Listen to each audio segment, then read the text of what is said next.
Hey guys, welcome to the second video for the show of what I don't tell my wife. So first of all, I want to talk a little bit about the first video, and I'm actually shocked at the fact that it had a lot more views than I anticipated, and then it kind of realized later on that it's probably just because of the association I have with Michaela and Jordan, and probably a lot of those people clicked in and then clicked out. So I'm not really expecting this to be showing nearly the same numbers, and don't either. One thing I really did take to heart is that I am improving my sound and video quality by simply negotiating with my wife and stealing her studio setup. So there's that.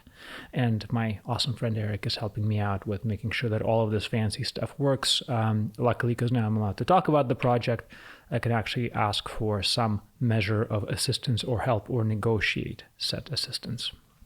So today's topic is going to be, what is it exactly that I don't think you should be telling your wife, and why? But first, I want to get into a little bit of an update on Project Solo. So just a reminder that Project Solo is the idea that you need to have a project in your life that's entirely your own, and that you are running independently of everybody else. And the first week is secret. And then after that, you can make a video, you can kind of talk about it, I can present the world with it and see what happens. So my first week was secret. My project was this channel about what I don't tell my wife, because I think there's a lot that you shouldn't be telling your wife, and there's a lot of self-reliance that has to happen. And what I'll do is I'll talk about my experience with my project Solo, and then we'll get into the actual episode, because I think it's a useful thing for people to hear as they're going through the project themselves, assuming they took this on. Okay, so Project Solo Week 2. So I went live with a video on Friday, and nobody knew anything. It was all a big secret. I had to lie that I had a call to go record it, which was pretty awkward because I don't do that, but here we are. And the next day was actually extremely weird, because people who were closest to me, they opened up their Instagrams and they're like, oh my God, new YouTube project with a very weird title. And it's like, what is Andre not telling his wife? And, you know, I'm sure that half the world thought it was some weird hit piece or expose, which really it was not. And what it really did is create a lot of confusion amongst the people who are close to me as per how to react to it. And I totally get it, because all of a sudden, like, this appears out of nowhere, and the first thing you do is you get this big trust impact. It's like, when you don't tell me, like, you didn't ask for opinions, you didn't ask for an okay, you didn't ask for help, like, what the hell's going on? And while the feedback itself is obviously not negative and the project itself makes sense, it's this confusion in the response that's a very difficult thing for people to grasp. So what that actually points out to me was that, first of all, we tend to be very self-conscious based on the fact that we want to bring the highest level of value to our family, right? To the people who are close to us, to our wives and boyfriends, girlfriends, whatnot.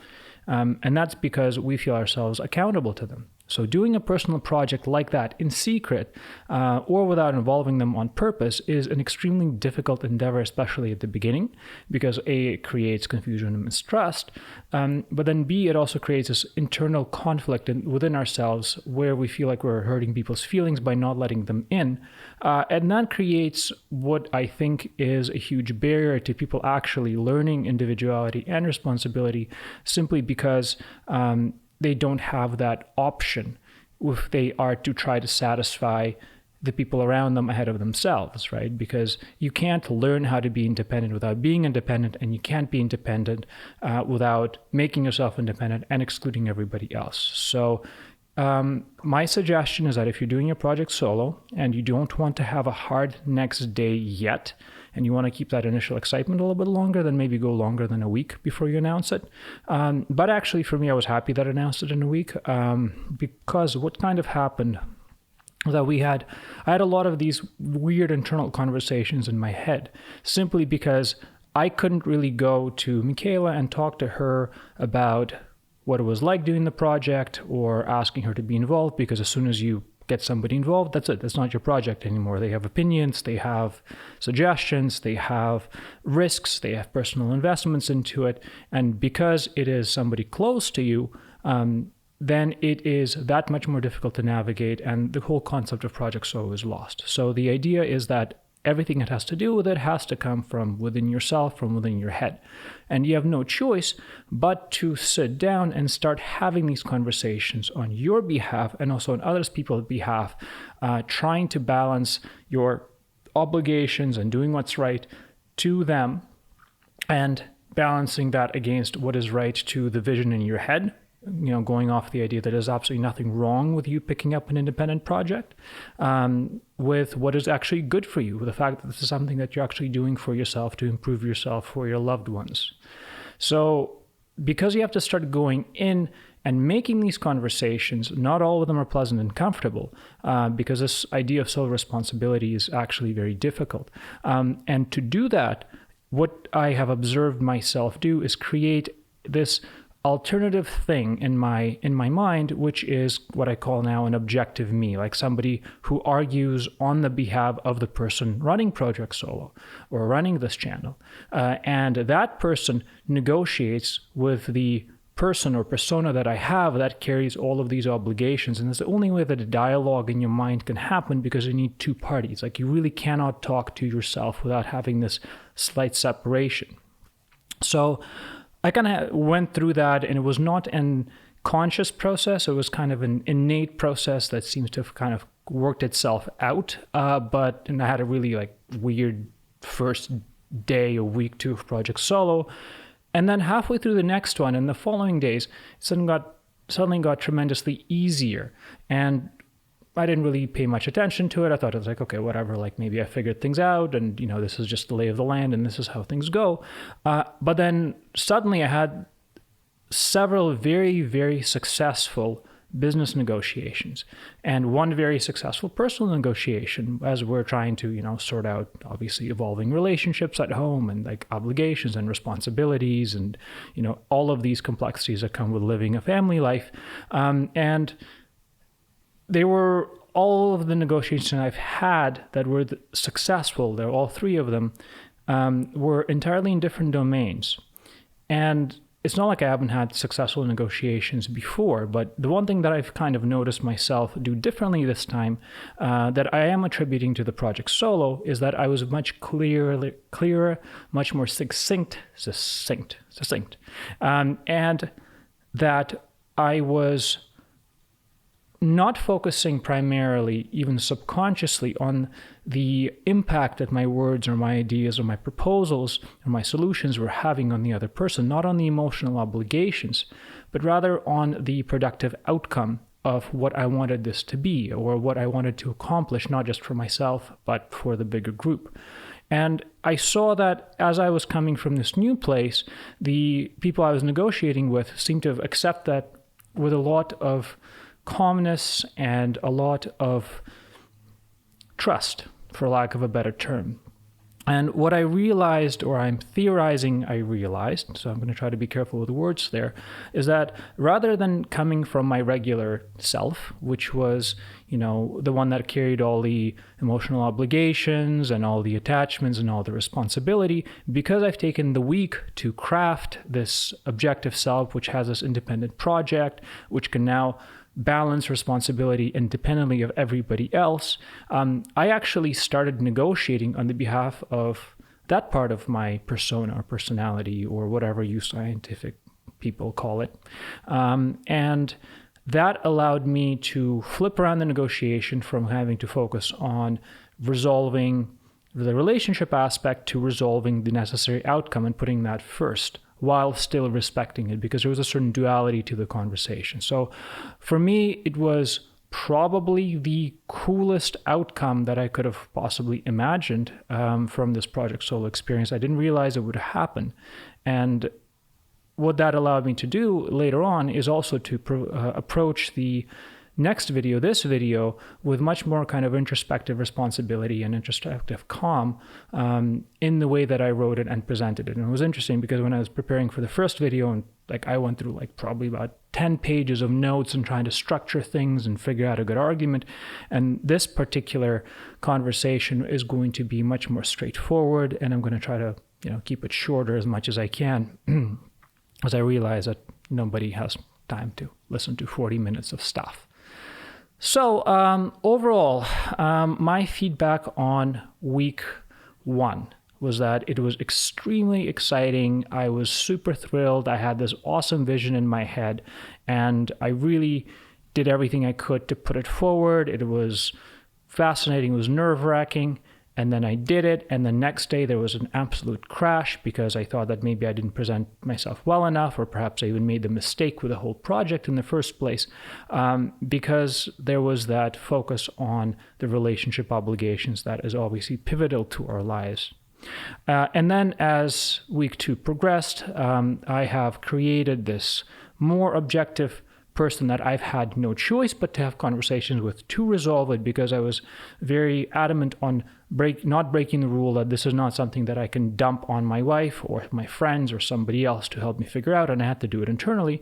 And I created this alternative self, and it was just basically trying to argue on my own behalf with myself to balance that responsibility, which was very, very useful for me in real life as well. And that led me to the question, as part of us kind of concluding my summary of the week, was why is having a fair conversation with yourself so very difficult? And my conclusion and my theory is that in order for you to speak to somebody, you have to have an image of them in your mind. You have to build that image in your mind. But we actually don't have that innately because we don't get much opportunity to practice it.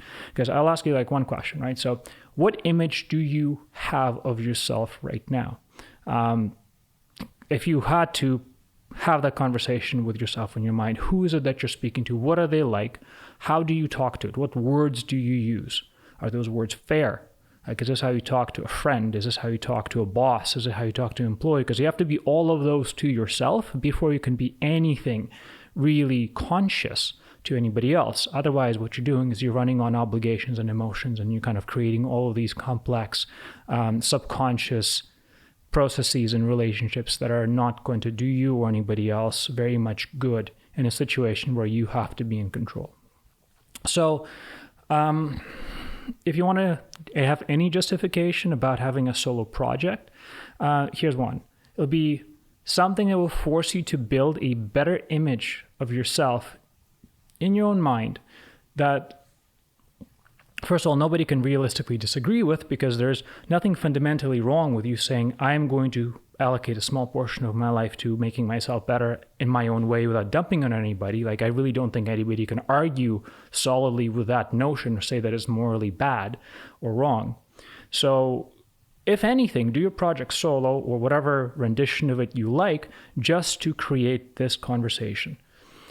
And what this will do is that allow you to distance yourself from the emotional obligations and the attachments to what I call your day-to-day self or your regular self, and that's the self, the part of you that is burdened by all of the obligation of family and responsibility and friendship and kindness and compassion and whatever other structures your brain is built around those.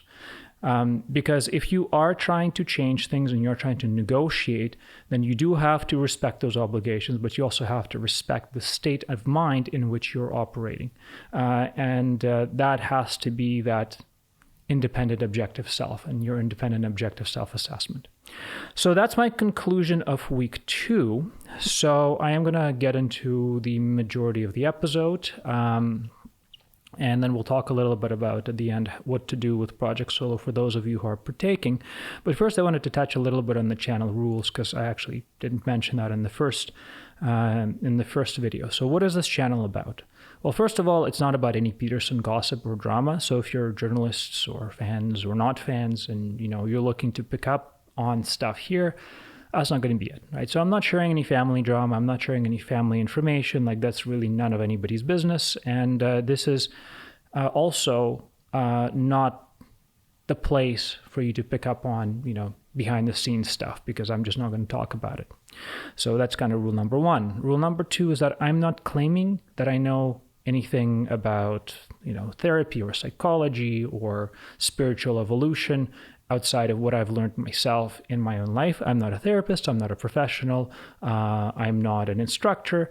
I'm not teaching you how to find yourself. Like, that's none of my business. What I am trying to do is that I'm trying to learn how to be the best person, the best man specifically I can be by my sole definition based on my experience.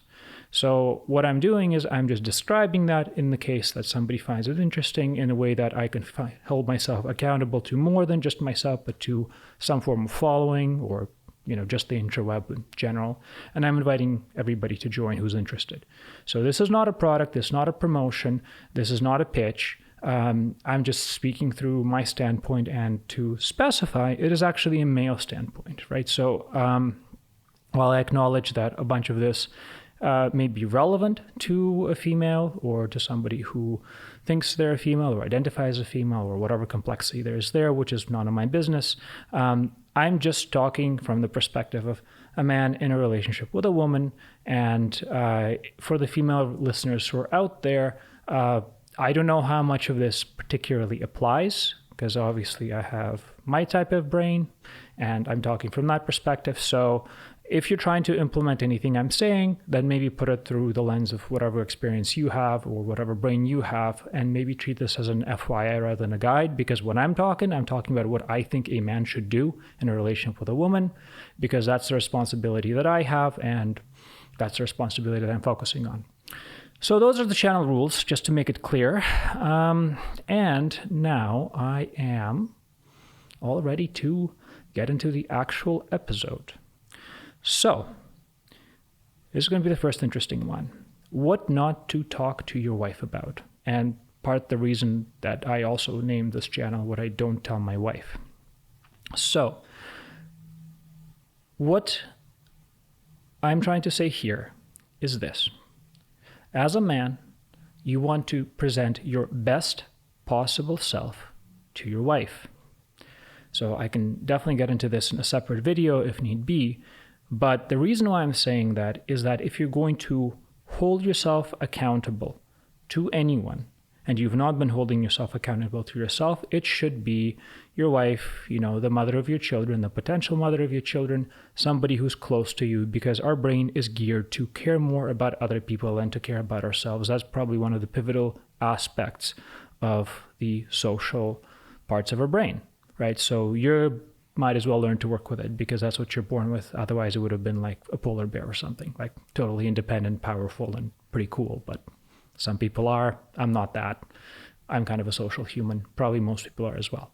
So the reality is you're not going to hold yourself accountable to yourself as much as you would do it for somebody else, for your child, for your family, for your wife. So why is it that nowadays a lot of people are having these very strange relationships with their wives, where the romance is kind of going down, where the chivalry is basically gone, and it turns into this weird, mundane, boring, half friendship, half obligation, half attraction, half God knows what thing? My thought is that it's because we live in a society where we have very little choice, or very few outlets to not drag negativity home. So, for instance, many of us, most of us, have high stress jobs. Even if you're working in something that may not seem, high tech, or may not seem like finance or like science or medicine, the jobs we have are still much more complicated because of technology, right? And the obligations of those jobs and the responsibilities that come with those jobs, they're not simple. And in fact, our jobs and our lives are getting progressively more complicated as society, technology evolves. And they're getting equally more stressful. So nowadays, everybody's multitasking like crazy. There's a lot of responsibilities in one person. For instance, for those of you working in, say, business, because that's a domain I'm familiar with, you're likely operating significant assets. If you're a bank teller, you're moving, possibly millions of dollars around in a day.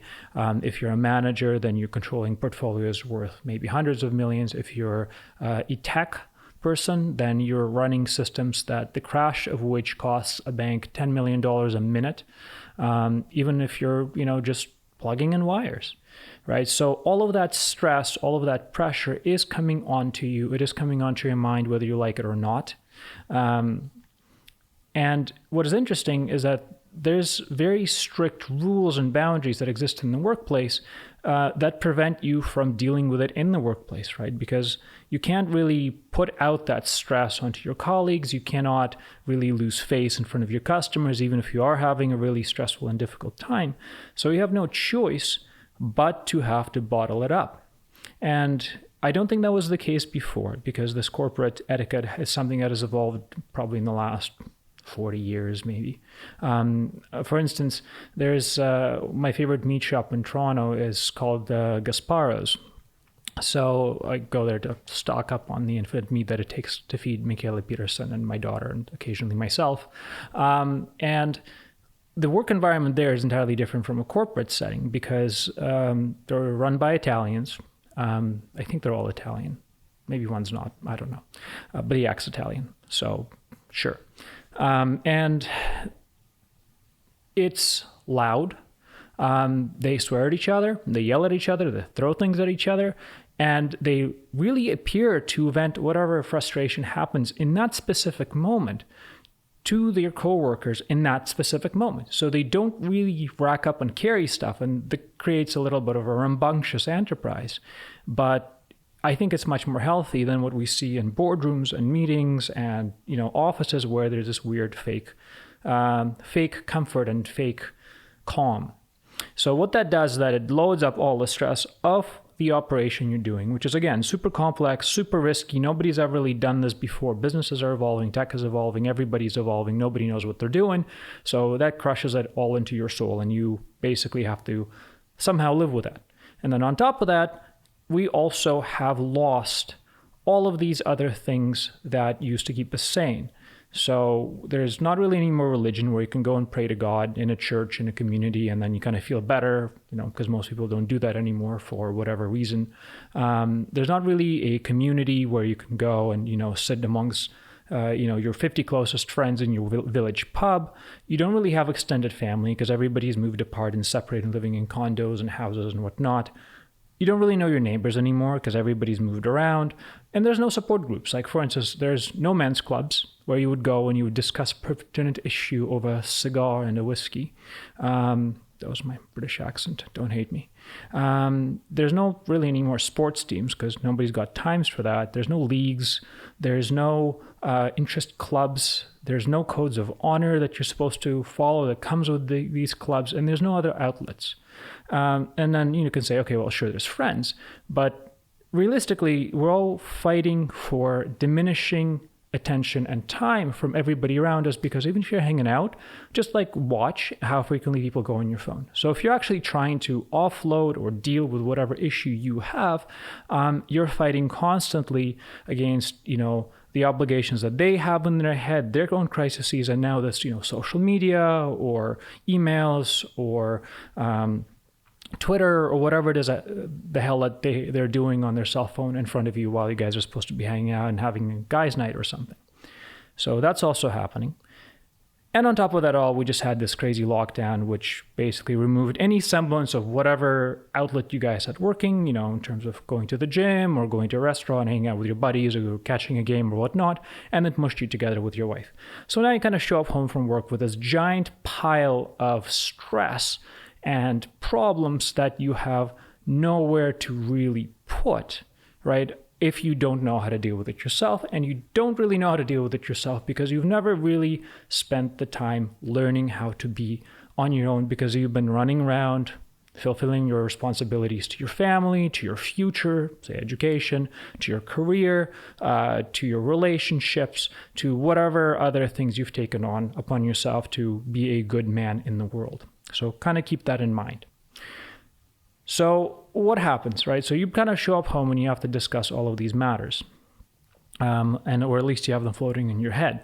And society tells us that we're supposed to talk to our significant other, and that there has to be a supportive environment, and that you have to have an outlet at home, and that you should be able to talk about your issues. And that's actually true at the beginning of a relationship, right? Before you kind of know somebody. And what happens is that you come home and, you just started dating somebody, and then you start telling them about your work, and you start telling them about your problems. And because there's that initial fascination, and because it's all new territory, new information, and the person is really putting a lot of effort into trying to build a new relationship with you, and they're allocating interest and emotional effort towards you, it's actually good. It shows vulnerability, it shows communication, it gives you new things to talk about.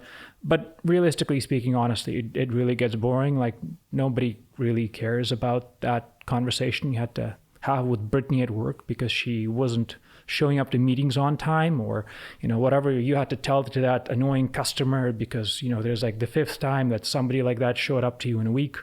Like, it's really rather stagnant and it's repetitive, and realistically, people get tired of it, right? But you kind of build that relationship from the beginning. You have nowhere else to vent the stress, and this is what happens with it, and you just talk to your wife about it, right? So the idea that there should be actually things that you should not talk to your wife about is something that I'm trying to use to resolve this particular conflict. Because I have seen the case, and has been the case with my relationships in the past, and even my current relationship, that they can lose their mysterious appeal and become very unattractive very quickly. And that does horrors for your self-esteem, that does horrors for your emotional well-being, that does horrors for your sanity. And in the day, it really drags down your obligation, your ability to fulfill your obligations to anyone, yourself or your wife or whatnot. So I think the only way to flip the tables is to put in some very basic rules about breaking these bad habits that you've been building or you've been forced into that you have to resolve somehow, right? And I'm going to cover 3 of those today, and I'm sure there's going to be more that will come up, but I think if you even just don't do these 3 things, don't talk to your wife about these 3 things, then you will be much more on your way towards being a better man and a better partner than you would have been at the beginning. Or at least that's how I'm trying it out, that's how I'm looking at it. Okay, so 3 things that you should not talk to your wife about. Number 1, don't complain. I get that you want to vent. I get that you're trying to think through problems at work. You're trying to think through problems in your relationships and what your mother told you, and what problems your friend is having with his girlfriend. But if you show up home and you start dumping out all of these complaints about your bad day or the challenges you're having or how much you're suffering onto your spouse, well, first of all, what do you think you're building in your brain, and what habits are you enforcing in your thought processes as you give time to this type of conversation? Like, it's really not that productive. Like, if you complain a lot, you're going to teach yourself to complain more. If you're teaching yourself to complain more, you're going to become much more attuned to finding problems, which will lead you to complaining more, and it's going to just take up infinite amount of time. I've seen that happen with people. Like, there's couples that just bicker over nonsense all the time, and that's just a waste, in my opinion. So another question you have to ask yourself: if you show up home and you complain all the time, what do you look like, right? Imagine, sitting across from a couple on the subway and you just see the guy going off about, like, James said this, and then I told him that, and then I went and I bought some stock, and then he ordered some coffee, and then it was shit coffee, and I really didn't like James. And you just see the wife tune out, and you see the guy kind of going off on a spiral. And, maybe the example isn't particularly relevant to you, but, you don't want to be somebody who looks like they're wasting time. So if you have nothing interesting to say, just probably don't, right? So that's the one area too. Another thing, why do people complain, right? Because obviously it's easy for me to be like, don't do this, don't do this, don't do this, but there's obviously a reason why you're doing this. And unless I can give you a better reason not to, obviously you just be like, oh yeah, that's a great idea, but not implementable, and you'll just write it off, which is fair.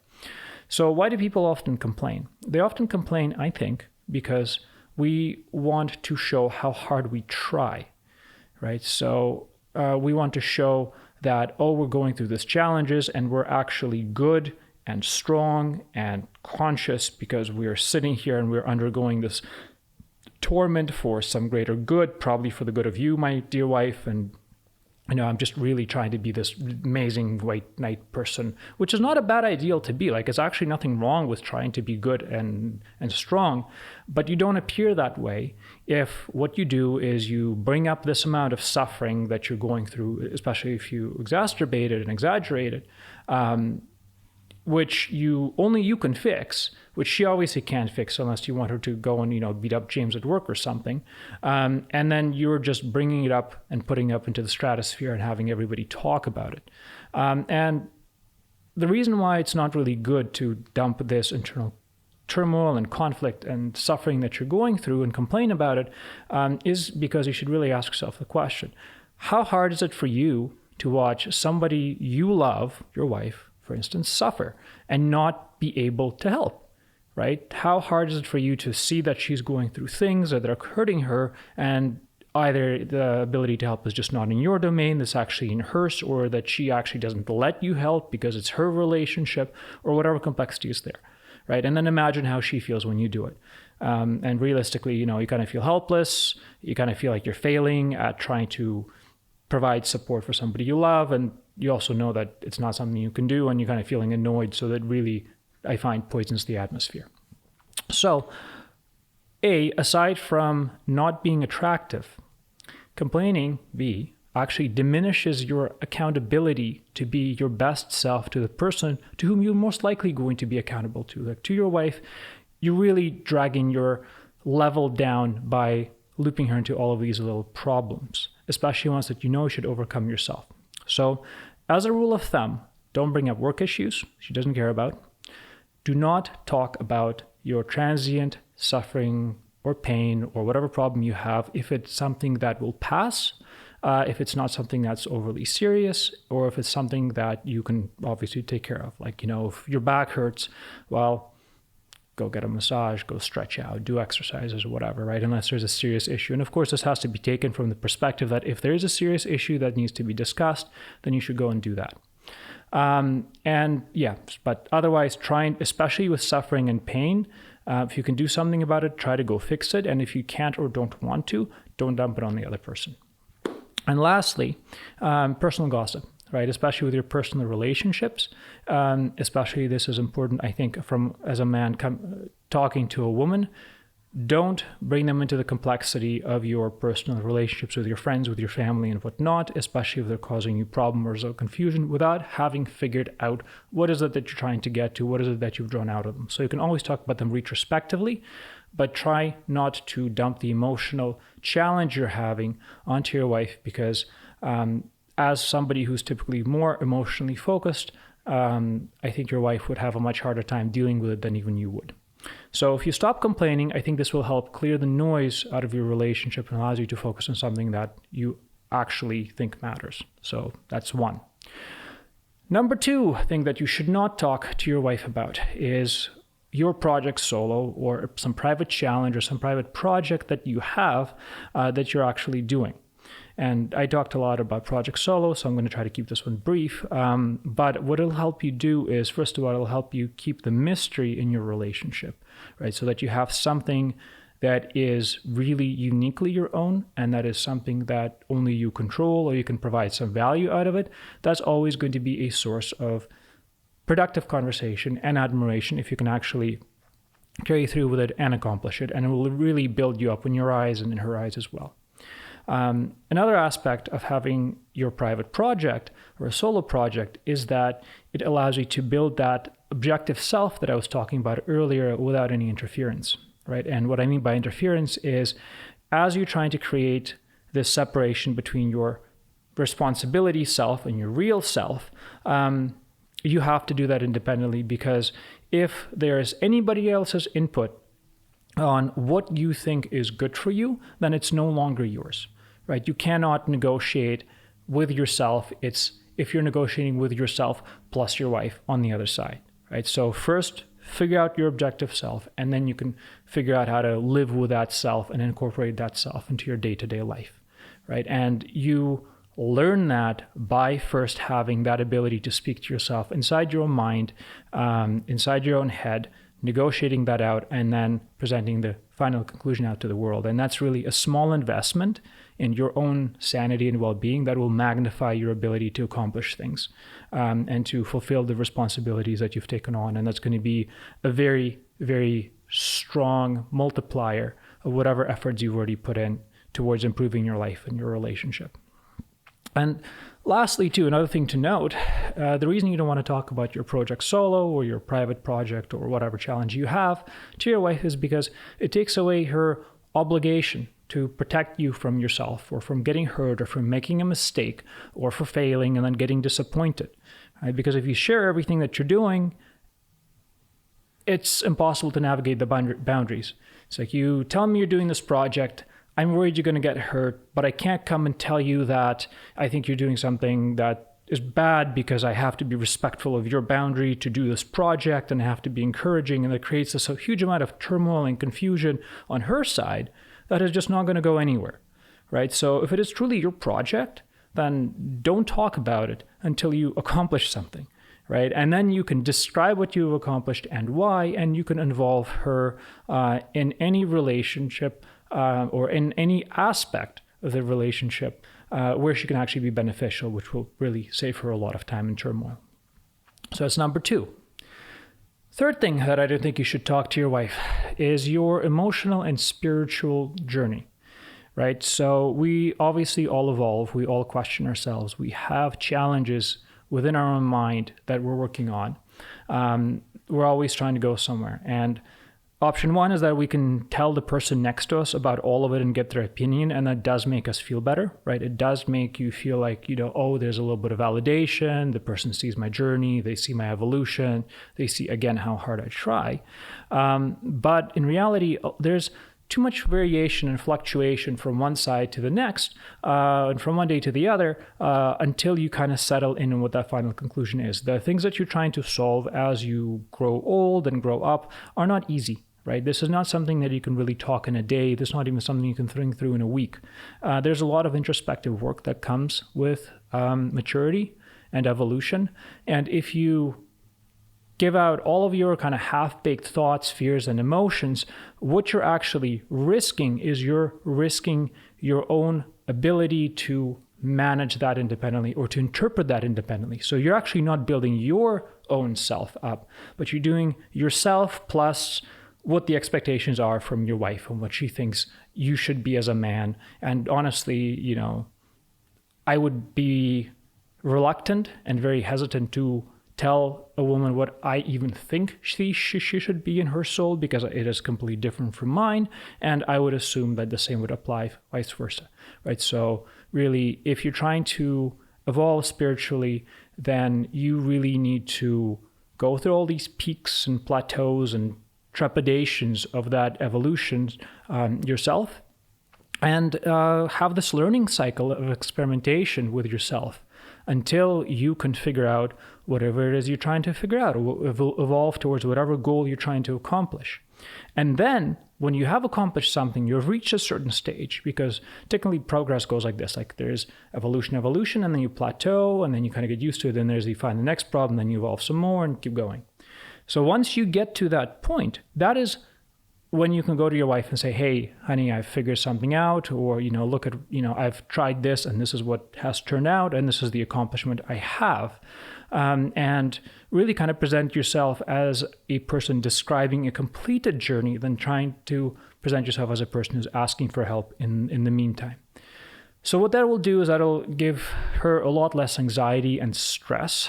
It will create a lot less interference in your ability to work on yourself, and it'll give you a lot more space for honest conversations about things that actually matter. Because when you do come and ask for help, having sorted out all of this intermediary stuff, then she'll really pay attention a lot more, and you also will have some space to talk to yourself about your own problems.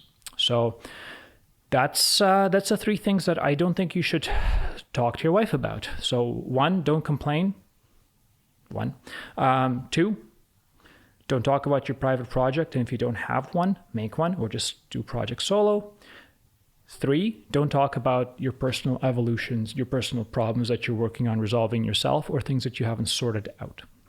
So, of course, there's more things you shouldn't talk about, but I think that if you even try these three, because that's three that I think I see as more common, you can accomplish a lot.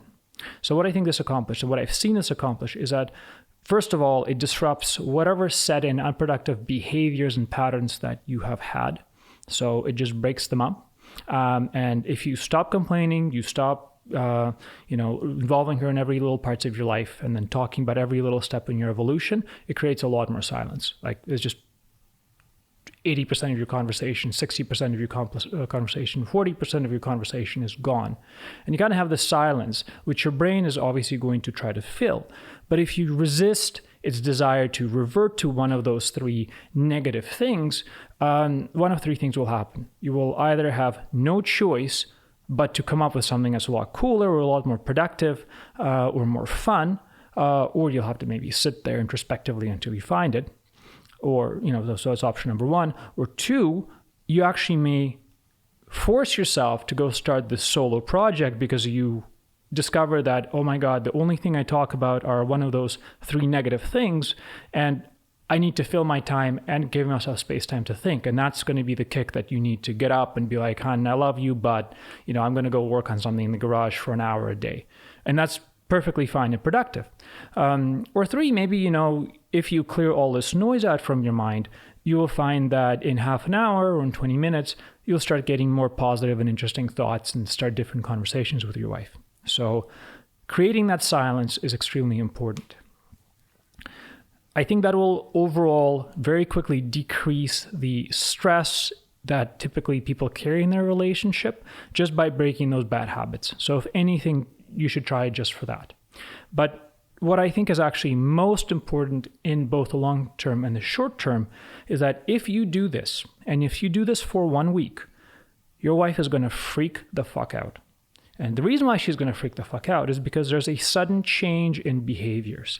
And obviously, if you just stop doing something, she's going to wonder why, and she's going to panic. And what she's going to do is she's going to come to you with problems or accusations or fears or emotions. And whatever you do, do not freak out at her back. Like, do not respond, because what these instances of conflict are going to tell you is the genuine source of issues in the relationship or in herself that your wife has with you, right? So if there's a sudden silence, then you would really see where her worries, where her insecurities are coming from. Maybe it'll be in like, oh, are you feeling well? Or do you not trust me anymore? Or have you found somebody else? Or do you not like me anymore? Or something like that.